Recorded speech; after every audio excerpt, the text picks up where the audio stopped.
এবার বিশ্বখ্যাত ব্র্যান্ড টয়োটার গাড়ি সংযোজন হবে চট্টগ্রামে। একমাত্র রাষ্ট্রায়ত্ত গাড়ি প্রস্তুতকারক প্রতিষ্ঠান প্রগতির সাথে টয়োটার বাণিজ্যিক কার্যক্রম শুরু হয়েছে আজ থেকে এবং উভয় দেশের প্রতিনিধিদের উপস্থিতিতে শুরু হয় সংযোজন প্রক্রিয়াও। হার্টের যত্নে বিশ্বসেরা ক্যানোলা তেল এখন বাংলাদেশে।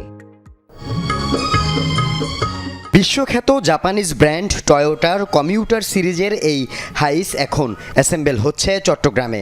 দেশে রাষ্ট্রায়ত্ত একমাত্র গাড়ি প্রস্তুতকারক প্রতিষ্ঠান প্রগতি ইন্ডাস্ট্রিজের কারখানায় প্রথম ধাপে প্রস্তুত করা হবে ১০০টি unit.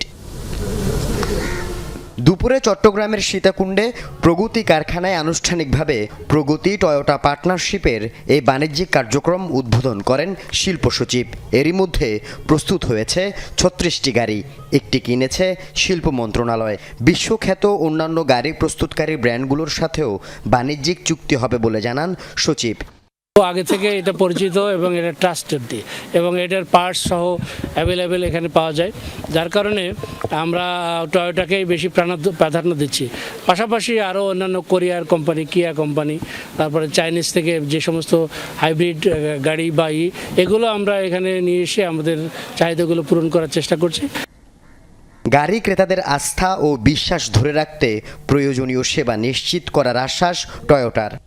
We are here, not only Pragati industry, but every Bangladesh customer. So every customer is our partner, and as much as possible, we want to deliver the best sales, best service, and best spare parts as much as possible. So this is our dream and our vision.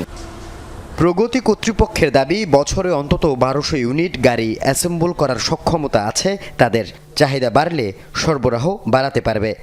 এই নিয়ে আসার পর এগুলো যদি sell না হয়, অনেক দিন পরে থাকে, তখন এটির যেমন লংজিভিটি কমে যায়, পাশাপাশি যেটা হলো যে এখানে প্রচুর টাকা ইনভেস্ট করা হয়, তখন দেখা যায় যে আমাদের লাভের পরিমাণটা কমে যায়। সেই ক্ষেত্রে আমরা যেটা গুরুত্ব দিচ্ছি যে যাতে আমরা লোকসান আমাদের না হয়, সেই ক্ষেত্রে যেটা হলো যে ডিমান্ডের সাথে সামঞ্জস্য রেখেই আমরা উৎপাদন করছি। ১৯৬৬ সালে চট্টগ্রামে প্রতিষ্ঠিত প্রগতির কারখানায় এ পর্যন্ত ৫০,০০০-এর বেশি প্রাইভেট কার, জিপ, বাস, ট্রাক, পিকআপ, অ্যাম্বুলেন্স ও ট্রাক্টর সংযোজন হয়েছে। আল আমিন শিকদার, যমুনা নিউজ, চট্টগ্রাম।